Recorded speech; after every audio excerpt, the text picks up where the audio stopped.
أعوذ بالله السميع العليم من الشيطان الرجيم. بسم الله الرحمن الرحيم.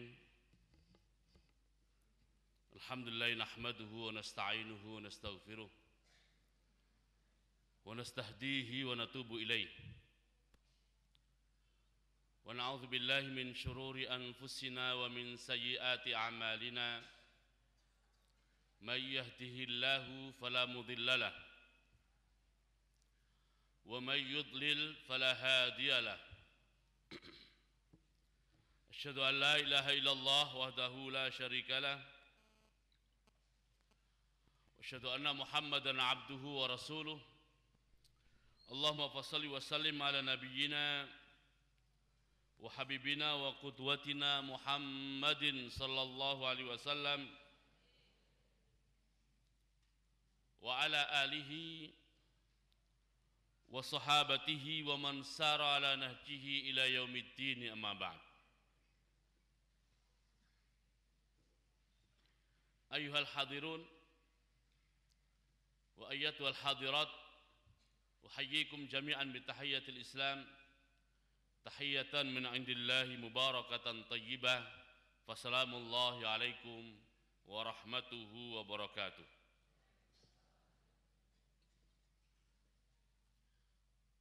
يقول سبحانه وتعالى في كتابه الكريم: أعوذ بالله من الشيطان الرجيم. وجاء من أقصى المدينة رجل يسعى قال يا قوم اتبعوا المرسلين اتبعوا من لا يسألكم أجرا وهم مهتدون. Sadaqallahul azim. Kaum muslimin, muslimat yang berbahagia, alhamdulillah wa syukrulillah, pagi hari ini Allah Subhanahu wa taala pertemukan kita dalam acara majelis ilmu, dalam acara mudzakarah, pengajian, di mana banyak orang pada saat-saat seperti ini mereka mungkin sedang terlelap dalam kelalaian, ghafilun. Ghafilun itu kalau terjemahan Jakartanya tukang gaple. Gaple itu dari ghafala, artinya apa? Lalai, tidak ingat Allah Subhanahu wa taala. Atau mungkin sekarang banyak di antara manusia yang sedang bermain-main sehingga lupa juga kepada Allah Subhanahu wa taala. Dan saat-saat seperti itu sebenarnya adalah saat yang paling rawan bagi turunnya azab Allah Subhanahu wa taala. Awa amina ahlul qura an ya'tiyahum ba'suna bayatan wa hum naimun. Awa amina ahlul qura an ya'tiyahum ba'suna duha wa hum yal'abun. Azab Allah itu potensinya muncul sangat rawan saat manusia terlelap dalam tidur, lupa kepada Allah SWT, yaitu di malam hari. Dan juga saat manusia bermain-main sehingga lupa juga kepada Allah SWT, khususnya pada waktu duha. Namun alhamdulillah wa syukrulillah, dengan taufik, hidayah dan bimbingan Allah SWT, pagi hari ini kita berada di rumah Allah SWT. Semoga keberadaan kita di rumah Allah SWT ini termasuk dalam sabda dan hadis Rasulullah SAW yang diriwayatkan oleh Imam Muslim. Wa majtama'a qaumun fi baitin min buyutillah yatluna kitaballah wa yatadarasunahu fima bainahum illa nazalat alaihimus sakinah wa ghasyiyatuhumur rahmah wa haffathumul malaikah wa dzakarahumullahu fi man 'indah. Hadis sahih diantaranya diriwayatkan oleh Imam Muslim. Apa itu Pak hadis tadi? Tahu artinya Bu hadis tadi? Atau sudah hafal? Bapak-bapak ada sudah hafal hadis tadi? Ada Pak ya? Insya Allah lah. Kaum muslimin di Kediri ini kan dan sekitarnya ahlul ilmi insya Allah. Amin. Cinta kepada ilmu, amin. Cinta kepada ulama, amin. Insya Allah hafal. Tapi tidak apa-apa saya singgung sedikit maksud hadis itu. Hadis yang diriwayatkan oleh Imam Muslim tadi berbicara tentang 4 sebab yang akan menghasilkan 4 juga. 4 menghasilkan 4. Yang pertama adalah wa majtama'a qaumun. Jika ada sekelompok orang berkumpul, insya Allah kita masuk enggak? Sekelompok orang berkumpul, kita masuk enggak insya Allah? Masuk, satu. Yang kedua, fi baitin min buyutillah, berkumpulnya di rumah Allah, masuk enggak? Kedua, masuk, alhamdulillah. Yang ketiga, yatluna kitab Allah, mereka membaca ayat-ayat Allah, masuk enggak? Masuk, alhamdulillah.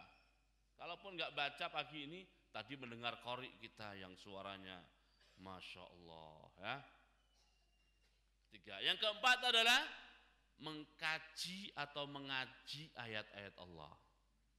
Masuk enggak kira-kira? Insya Allah. Jika 4 hal ini terpenuhi, Allah SWT akan membalasnya dengan 4. Pertama, nazalat alaihimus sakinah, akan turun kepada mereka sakinah. Ibu-ibu ada yang namanya sakinah? Ada yang namanya sakinah Bu? Enggak ada ya? Oh tetangga. Sakinah itu artinya ketenangan, ketentraman, kemantapan hati. Itu balasannya yang pertama. Balasan yang kedua, wa ghasyiyatuhumur rahmah, mereka-mereka yang berkumpul di rumah Allah membaca Quran, mengaji Quran, akan mendapatkan limpahan rahmat dan kasih sayang Allah Subhanahu wa taala. Amin. Yang ketiga, wa haffathumul malaikah, insya Allah masjid ini walaupun enggak penuh sampai depan, tapi penuh sampai belakang ya. Dan masih ada kosong-kosongnya. Oleh karena itu mohon kalau masih mungkin dirapikan barisannya. Walaupun masih ada kosong-kosongnya ini, insya Allah ini penuh disaksikan dan dihadiri oleh malaikat-malaikat Allah Subhanahu wa ta'ala. Dan yang terakhir yang keempat, bapak-bapak ibu-ibu tadi waktu masuk ngisi absensi nggak Bu? Oh enggak, boten ya. Tapi insya Allah semua yang hadir ini namanya akan dilaporkan oleh para malaikat kepada Allah Subhanahu wa taala. Mau dilaporkan? Bener? Laporkan ke polisi? Oh enggak. Laporkan kepada Allah Subhanahu wa taala. Nah, semoga kita kumpul pada pagi hari ini termasuk yang disabdakan oleh Rasulullah sallallahu alaihi wasallam ini. Amin. Bapak-bapak, ibu-ibu, kaum muslimin muslimat yang dimuliakan Allah SWT, tadi dikasih judul oleh pembawa acara, tapi kata Ustadz Abdurrahman, Ustadz nggak terikat dengan judul, nah begitu. Jadi saya juga nggak mau diikat-ikat begitu. Saya maunya bebas saja, ya kan? Maklum baru datang, ya. Datang-datang diikat nggak enak, nah gitu, ya. Saya sebenarnya tuh sering lewat Kediri, tapi nggak pernah berhenti. Lewat saja. Ya. Saya asli dari Demak, Jawa Tengah. Tinggal di Jakarta. tua di Blitar. Oh. Jadi Kediri itu lewat gitu ya. Nah, seringkali kalau lewat tuh tidur jadi nggak tahu, ya kan? Nah, begitu ya. Tapi mohon maaf ngapunten kalau walaupun asli Demak ini basa Jawanya grotal gratul. Jadi ngapunten ya. Bapak-bapak, ibu-ibu yang dimuliakan Allah SWT, insya Allah pagi hari ini kita akan mengaji, membahas ayat 20 sampai ayat 27 surah Yasin. Ayat 20 sampai ayat 27 surah Yasin. Sinten sing hafal surat Yasin? Alhamdulillah setunggal. Kalih sinten? Lho kok namung setunggal? Oh, nomor ayatnya mboten apa? Mboten apa, mboten apa? Surat Yasin mawon. Oh, Yasin tok. Oh, nggih. Yasin ya hafal ya kan? Yasin ngoten mawon. Nah. Bapak-bapak, ibu-ibu yang mohon Allah SWT, ayat 20 surah Yasin. Ayat 20 surah Yasin itu isinya cerita. Allah SWT berfirman, a'udzubillahi minasyaitonir rajim, wa jaa'a min aqsal madinati wa ja'alan wustaqa min aqsal madinati, sangka kota sing paling adoh, bagian kota sing paling tebih niku sinten? Niki Kediri, sing paling tebih sinten? Kadose kula. Saking Jakarta, nggih. Sapa sing teka, sapa rajulun wong lanang. Yas'a kang mlayu-mlayu sapa rajul. Qala ngendika sapa rajul, ya qaumi wahai kaum ingsun, ittabi'u manuta sira kabeh, manut sinten? Al mursalin, rasul-rasul utusanipun Gusti Allah Subhanahu wa taala. Nah niku nak cara maknani gandul ngoten nggih. Nah. Waja'a dan datang dari mana? Min aqsal madinati, dari bagian kota yang paling jauh. Kira-kira mana bagian kota paling jauh nih?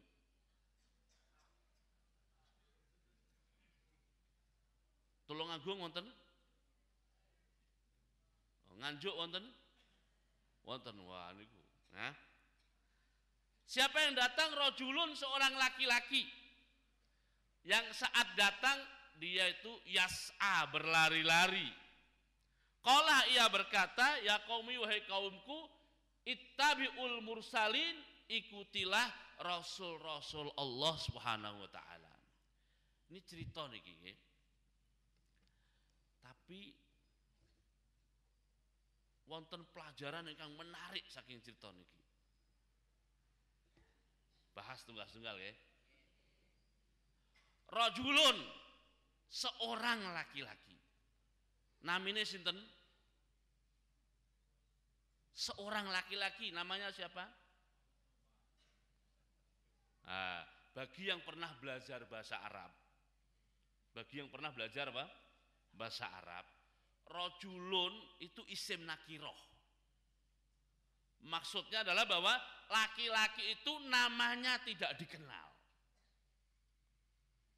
Dari kelas mana, kelasnya nggak dikenal. Pejabat apa bukan? Bukan yang jelas.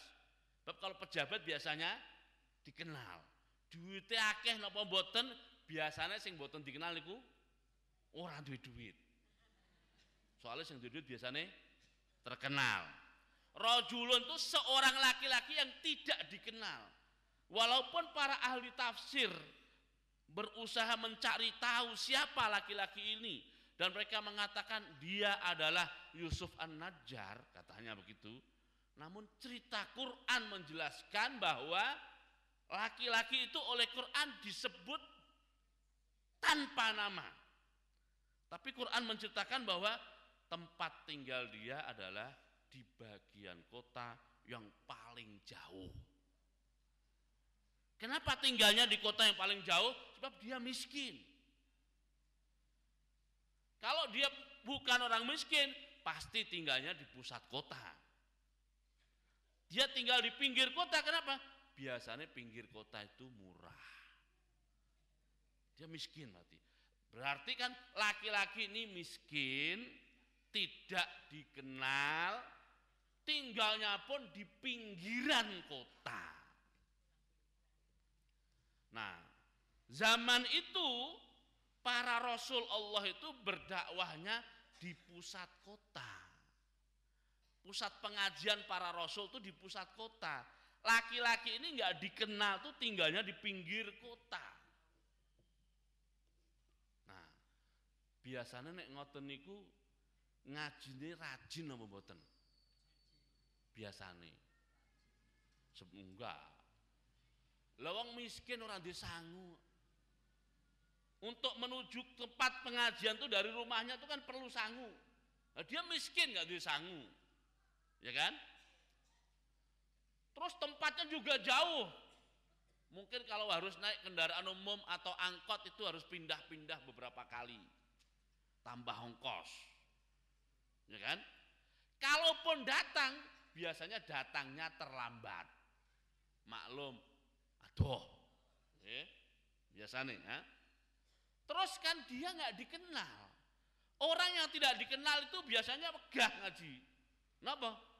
Kedatangannya tidak disambut, kepergiannya tidak diantar. Kalau datang, ya bludus ngono wae, ora ana sing ngerti.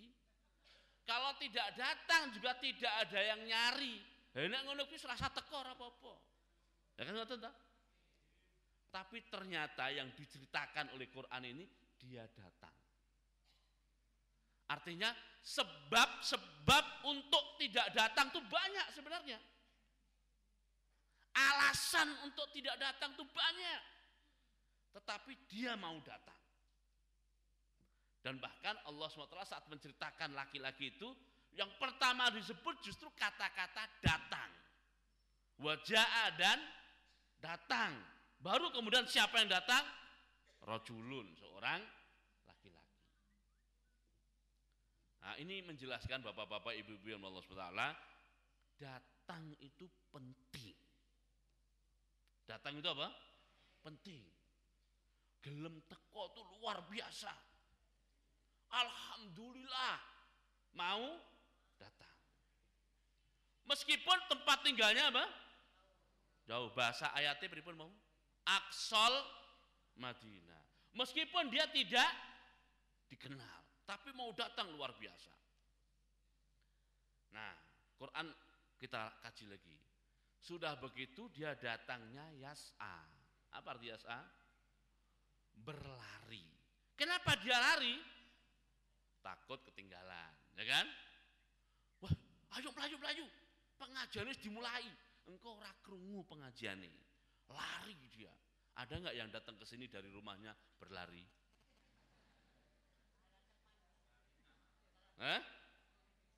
Nah, tidak berlari.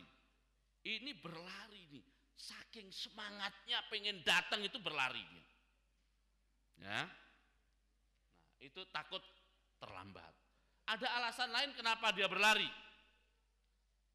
Nah, alasannya adalah takut kehilangan momentum. Tahu takut kehilangan momentum? Apa ya momentum bahasa Kediri ini ya? Momentum itu apa? Momen. Apa ya momen ya? Takut kehilangan gampangannya kesempatan yang pas. Nah, ngono lah ya. Kesempatan yang tepat begitu. Sebab gini, teko pas waalaikumsalam warahmatullahi wabarakatuh kan nggak pas ya kan. Jadi takut mau ngaji nggak ngaji oleh pelajaran apa waalaikumsalam ya kan nggak enak kan. Hah? Nah, tapi susah nih terjemahan momentum ternyata ya. Apa ya momentum ini bahasa Jawa ini? Ya wes pokoknya momentum lah ya. Takut kehilangan momentum. Ya. Bapak-bapak, ibu-ibu yang Allah Subhanahu wa taala, ini ada orang miskin tidak dikenal, tinggalnya jauh dari kota, mau hadir ke tempat pengajian para rasul, itu luar biasa. Padahal alasan untuk datang tuh banyak. Nak menggawe alasan-alasan pinter lah. Alasan banyak, tapi dia tetap mau datang. Ini luar biasa, karena luar biasa oleh Allah diceritakan di Quran. Nah, hebatnya lagi, kita membaca ceritanya, baca cerita tentang laki-laki yang tidak dikenal itu, satu huruf dapat 10 kebaikan. Padahal mau cerita, tapi dapat berapa? Itu bukan satu cerita 10 kebaikan, satu huruf dari cerita itu 10 kebaikan. Coba dari ayat 20 sampai ayat 27 ada berapa huruf itu? Wah, serasa hitung. Ya kan? Banyak. Maka kita pun perlu bertanya, apa sih rahasia laki-laki itu sehingga oleh Allah mendapatkan keistimewaan diceritakan di Quran? Sebagian dari keistimewaannya tadi, dia miskin, tinggalnya jauh, ya kan? Tidak dikenal, banyak alasan untuk tidak datang, tapi ternyata masih mau datang. Itu salah satu keistimewaannya. Sudah begitu, bukan hanya miskin, bukan hanya tidak dikenal, sakjane itu dia juga enggak. Dakwah itu bukan kewajiban dia. Lalu dia tinggalnya jauh di sana kok. Gitu. Makanya waktu dia harus berdakwah juga, ceramah dakwahnya berbunyi, ya qaumi ittabi'ul mursalin. Wahai kaumku, ikutilah para rasul itu. Kalau dia dai beneran, itu kan ikutilah aku, ya kan? Ikutilah aku. Tetapi karena dia bukan dai yang sebenarnya, gimana kok bukan sebenarnya? Salah kalau istilahnya bukan sebenarnya. Ini kalau istilah film tuh bukan dai utama, nah begitulah ya. Bukan enggak sebenarnya juga, tapi bukan dai utama. Sebab dai utamanya siapa? Para rasul. Dai utamanya itu para rasul. Dia hanyalah pendukung para rasul saja. Coba bayangkan, datang bukan untuk ceramah. Kalau saya datang ke sini kan untuk ceramah. Ya semangat gitu kan. Maklum manggung di syuting ya kan. Semangat. Tapi kalau datang hanya untuk bukan hanya mengerti, hanya untuk mendukung saja. Hanya untuk ngebak-ngebak inggon. Nah, kira-kira gitu. Hanya untuk menambah barisan, itu kan sebenarnya alasan juga untuk tidak datang, tapi dia mau datang. Dia mau, wah ini luar biasa. Dan saat dia harus menyampaikan materi dakwahnya pun, yang dia sampaikan adalah ikuti para rasul itu. Bukan apa? Bukan ikuti aku, tapi ikuti para rasul. Begitu. Nah ini bapak-bapak, ibu-ibu yang Allah SWT menjelaskan bahwa pentingnya menjadi pendukung orang baik-baik. Pentingnya menjadi pendukung orang baik. Mungkin bapak-bapak, ibu-ibu nggak bisa ceramah di depan. Mboten napa-napa, sing penting ngebak-ngebak inggon. Itu ngebak-ngebak inggon udah luar biasa. Mungkin gone wis kebak gimana Ustaz? Ora apa-apa, nambah barisan, ngakeh-ngakehi wong. Nah, coba nih kalau pengajian ini dihadiri oleh, diumumkan oleh panitia, insya Allah pengajian, ini masjid apa tadi itu?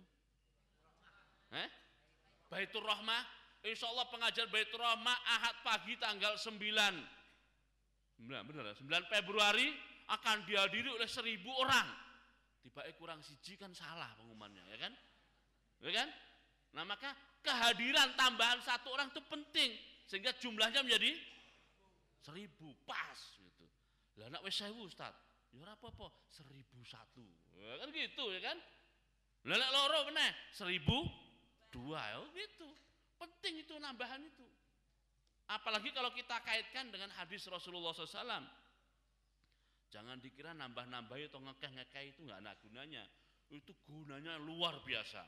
Rasulullah SAW bersabda, Sholatul isnaini ahabbu ilallah azka wa ahabbu ilallah min sholatil fardi. Sholat yang dilakukan oleh dua orang secara berjamaah itu lebih suci dan lebih dicintai Allah daripada sholat sendirian. Dan sholat 3 orang berjamaah lebih suci dan lebih dicintai Allah daripada sholat 2 orang.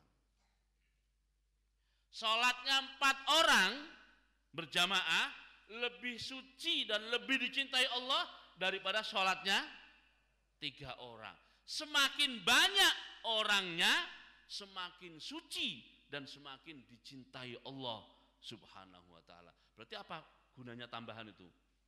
Penting, karena lebih suci dan lebih dicintai Allah SWT.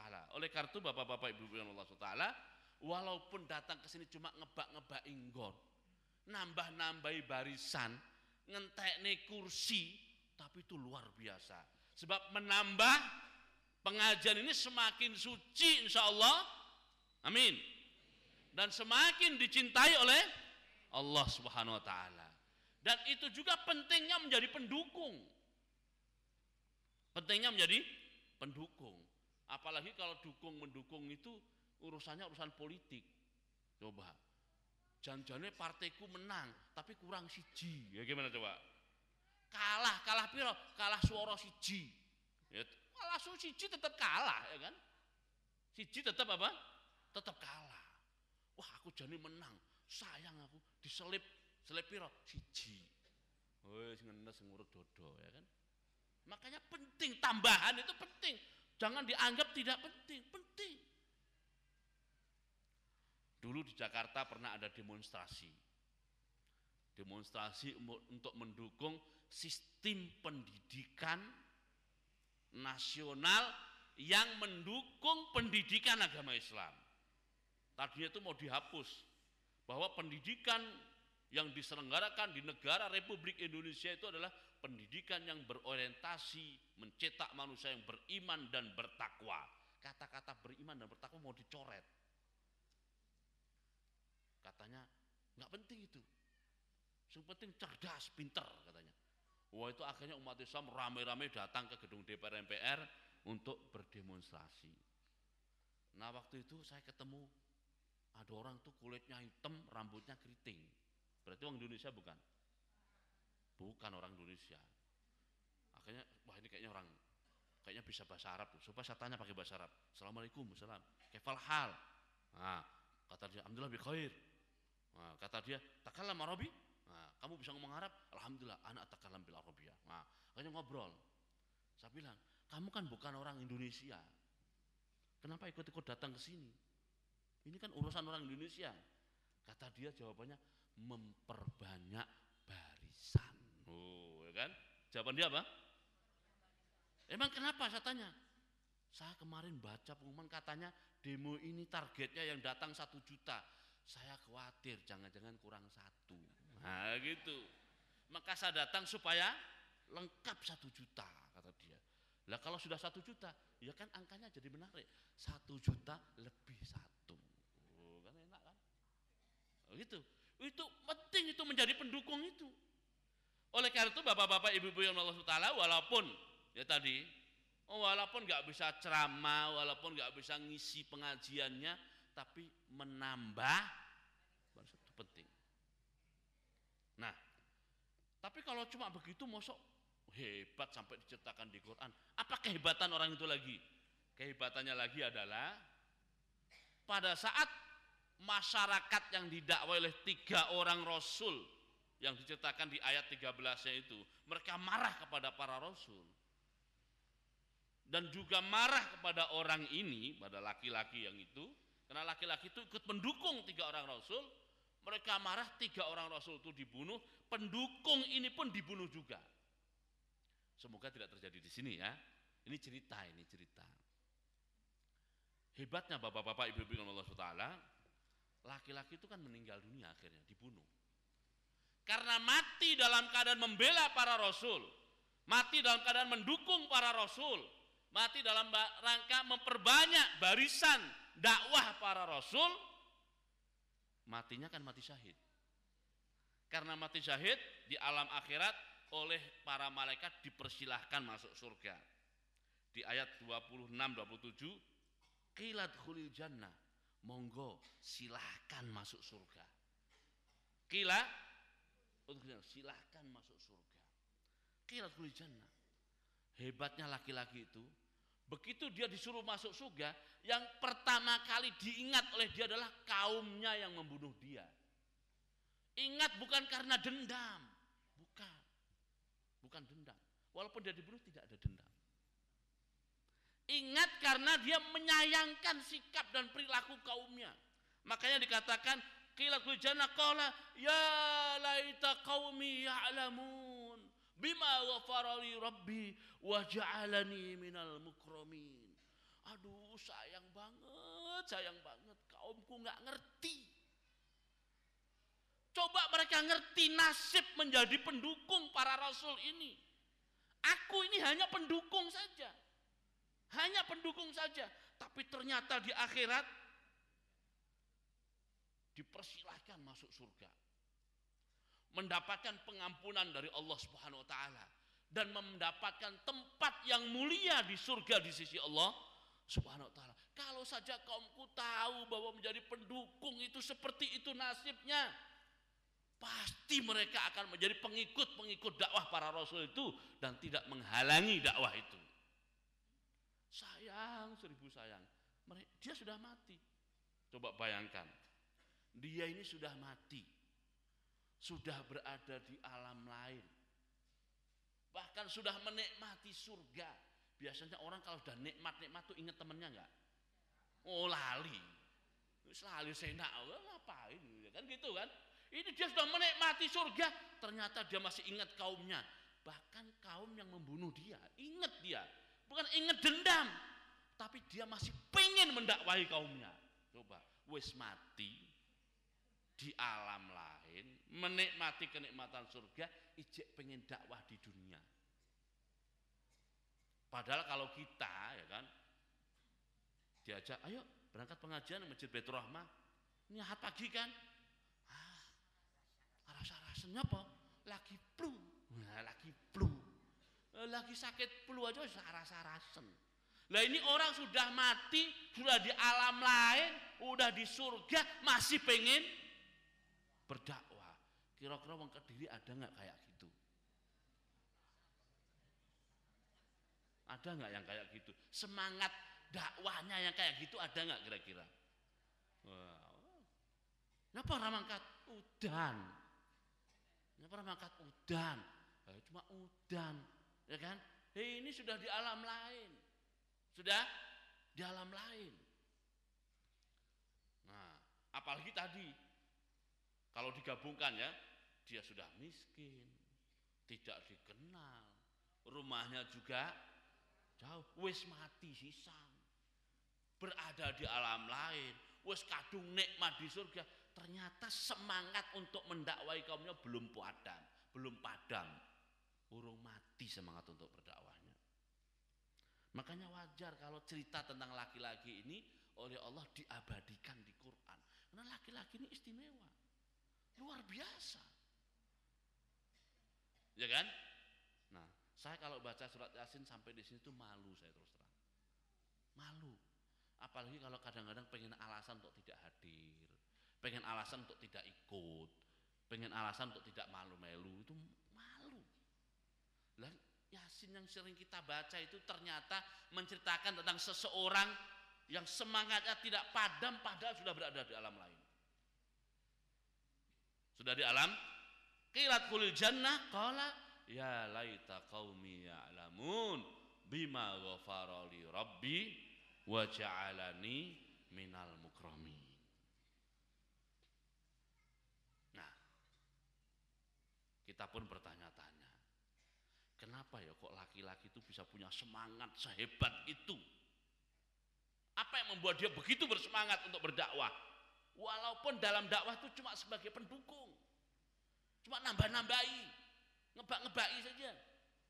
Kenapa dia begitu semangat? Nah, kita mundur dikit. Karena memang orang yang terlibat di dalam dakwah itu, meskipun hanya sebagai pendukung, itu akan mendapatkan fadilah atau keutamaan yang luar biasa. Fadilah atau keutamaan yang luar biasa. Saya langsung singkat saja, waktunya sudah mau habis. Nah, maksudnya waktu saya. Daripada disemprit kan mendingan tahu diri, ya kan? Soalnya nanti kalau disemprit kena tilang. Nah, bapak-bapak, ibu-ibu yang Allah SWT, kalau bapak-bapak atau ada di antara bapak atau ibu itu punya teman atau punya tetangga, misalnya saja tetangganya itu belum sholat, orang Islam tapi belum, misalnya saja, lalu wah ini kok tonggoku ki jane yo Islam ketoke, tapi kok ora sholat. Piye carane ya supaya dia sholat? Ah, aku tak silaturahim ke tempat dia. Assalamualaikum. Katanya waalaikumsalam. Wonten apa? Arep ngobrol-ngobrol. Mosok tonggo ora tau ngobrol. Wis ngobrol ngalor ngidul, ngetan ngulon, ngisor dhuwur, dhuwur ngisor. Biasa mukadimahnya itu kan muter-muter sik sana kemari. Ujung-ujungnya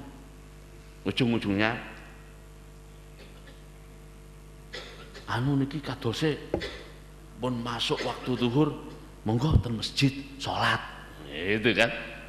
Nah, karena diajak nggak enak dia. Akhirnya ikut ke masjid salat berjamaah.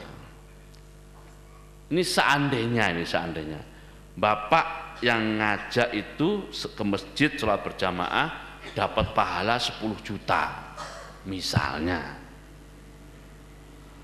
ya kan? Nah, yang diajak dan sholat itu dapat pahala 10 juta juga enggak? Dapat pahala juga berapa? 10 juta, ya kan? Nah, coba perhatikan, pahala bapak yang mengajak itu di rekening pahalanya itu akan ada 20 juta. Loh kok 20 juta? Dari mana? Yang 10 juta pahalanya sendiri, yang 10 juta itu pahala yang diajak. Pahala yang diajak itu dipotokopi. Ngerti dipotokopi? Nah, setelah dipotokopi, hasil fotokopiannya dimasukkan ke rekening pahala bapak yang mengajak. Itu kalau yang diajak 1. Bagaimana kalau yang diajak itu 10? Berarti di rekening pahalanya ada berapa? Ada 110 juta pahala. Itu kalau yang diajak berapa? Kalau yang diajak 100, oh susah ngitung, ya kan? Nah, itu kan kalau yang diajak itu ya hanya itu, hanya 1 itu saja misalnya. Nah, kalau yang 1 itu kemudian juga ngajak lagi, juga apa? Ngajak orang lain lagi, dia yang ngajak jadinya dapat 20 juta. 20 jutanya semuanya difotokopi, fotokopiannya dimasukkan ke rekening pengajak yang pertama. Berarti di rekening pengajak yang pertama ada berapa? 30 juta. Nah, semakin banyak yang ngajak, maka rekening pengajak pertama itu semakin penuh dengan pahala. Itu keutamaan dakwah, keutamaan ngajak. Oleh karena itu bapak-bapak, ibu-ibu yang Allah, ojo bosen-bosen, jangan malu-malu mengajak. Jangan malu-malu mengajak orang lain. Pahala yang diajak tidak akan kurang, tapi pahala mengajak akan mendapatkan 2 kali lipatnya. Begitu. Nah, semakin banyak yang diajak itu, semakin banyak pahala yang dia dapatkan. Itu kalau mau ngajak. Nah, sepertinya laki-laki itu ngerti yang begitu itu. Nah, tugasku cuma ngajak, apa-apa, ya kan? Makanya dia ngajak, karena tahu fadilah dan keutamaannya seperti itu. Termasuk bapak-bapak, ibu-ibu yang Allah Ta'ala. Misalnya ini, misalnya lagi ya, bapak-bapak ini punya tetangga. Tetangganya itu pegawai, tukang membuat keputusan, tukang membuat SK, surat keputusan. Selama ini dia kalau membuat keputusan itu tidak pernah mempertimbangkan maslahatul Islam wal muslimin, kepentingan umat Islam dan kaum, sepokoknya ya senggawe aja keputusan. Tapi bapak-bapak ini berhasil mempengaruhi dia, mengajak dia dan mempengaruhi dia. Akhirnya sebagai pejabat atau sebagai pimpinan, pejabat atau pimpinan, kemudian hari kalau dia membuat keputusan-keputusan atau SK-SK, itu SK yang membawa kemaslahatan Islam dan kaum muslimin. Saya kasih contoh lain deh ya. Misalnya begini. Ini kan pengajian Ahad pagi baru ada di sini ya kan. Kayak begitu, Allah alam sih ya. Di musola tempat tinggal bapak itu belum ada pengajian. Musola dekat rumah ibu itu belum ada pengajian. Lalu kita bikin pengajian yuk di musola kita sendiri. Ayo gitu kan. Nah, dibikinlah pengajian. Ternyata yang hadir di pengajian itu 100 orang. Nah, masing-masing dari 100 orang itu kan dapat pahala pengajian. Maka seluruh pahala yang hadir itu difotokopi, hasil fotokopinya dimasukkan ke rekening yang punya gagasan, punya ide bikin pengajian. Berarti punya pahala berapa dia? Oh, banyak banget. 100 itu yang dari mereka, yang dia sendiri. Nah, itu kalau yang hadir 100. Kalau yang hadir 1000, ya 1000. Begitu. Nah, bukan hanya itu. Kalau orang yang datang ke pengajian itu mendapatkan materi, mendapatkan ilmu, lalu ilmunya diamalkan, pahala yang dia kan tambah. Pahala dia pun difotokopi, hasil fotokopinya masuk ke rekening yang mengajak, yang punya gagasan pertama untuk bikin pengajian itu. Begitu. Nah, begitu juga dengan pejabat tadi. Kalau dia membuat keputusan yang membawa maslahat Islam dan kaum muslim, misalnya keputusannya adalah surat keputusan wali kota Kediri misalnya, bahwa mulai bulan Februari 2014 ya kan, seluruh kaum muslimin diwajibkan atau diharuskan, bukan wajib syar'i tapi wajib Kediri gitu ya, menghadiri pengajian misalnya. Itu bisa dibayangkan pengaruh surat keputusan itu kan luar biasa ya kan. Dia dapat pahala semua kebaikan itu, dan yang mengajak dapat juga pahalanya. Oleh karena itu bapak-bapak, ibu-ibu yang Allah Ta'ala, ini urusan ajak mengajak, pengaruh mempengaruhi, meninggalkan jejak-jejak positif, ini luar biasa. Oleh karena itu bapak-bapak, ibu-ibu yang Allah Ta'ala, jangan lewatkan kesempatan seperti ini.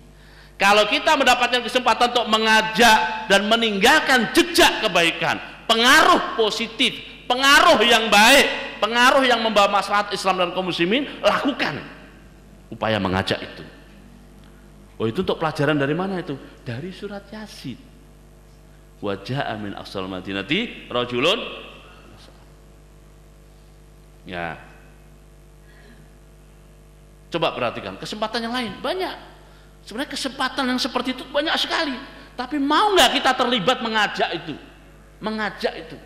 Termasuk saat kita mengajak orang untuk memilih pemimpin yang soleh.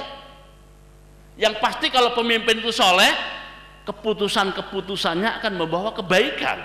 Apakah itu pemimpin di masjid, ataukah itu pemimpin di sekolah, ataukah itu pemimpin di perusahaan, ataukah itu pemimpin di tempat kerja, atau pemimpin-pemimpin lainnya, pilihan RT, pilihan RW, lurah atau kepala desa, atau lebih tinggi dari itu bupati atau wakil bupati, wali kota, wakil wali kota, gubernur, wakil gubernur, itu juga begitu. Saat mengajak, pertimbangkan bahwa ngajaklah kepada pemimpin yang kalau dia memimpin akan membuat keputusan-keputusan bahwa maslahat Islam dan kaum muslimin. Kalau itu kita berhasil dan dia nanti membuat keputusan-keputusan bahwa maslahat Islam dan kaum muslimin, kita mendapatkan kiriman pahala yang bertumpuk-tumpuk dari kebaikan keputusan itu. Amin. Amin. Menarik ya kira-kira. Nah, kalau menarik seperti itu wajar kalau laki-laki itu kehilangan nyawa itu raimaneman.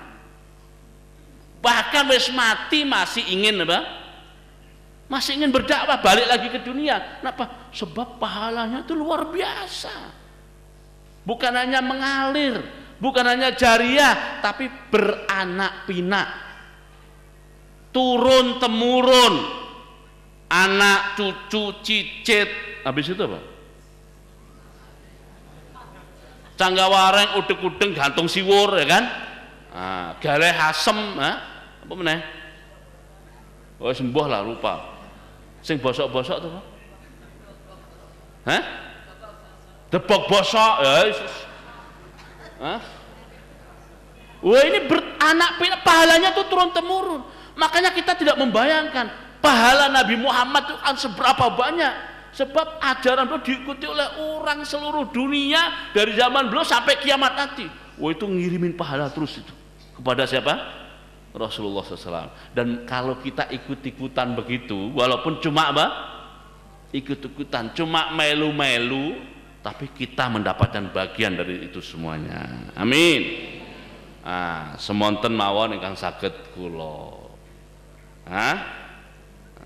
sampaikan dumateng panjenengan sedaya, kurang lebihnya minta maaf. Aku qouli hadza wa astaghfirullahi wa lakum wa lisal muslimin fastaghfiruhu innal ghafurur rahim. Wassalamualaikum warahmatullahi wabarakatuh.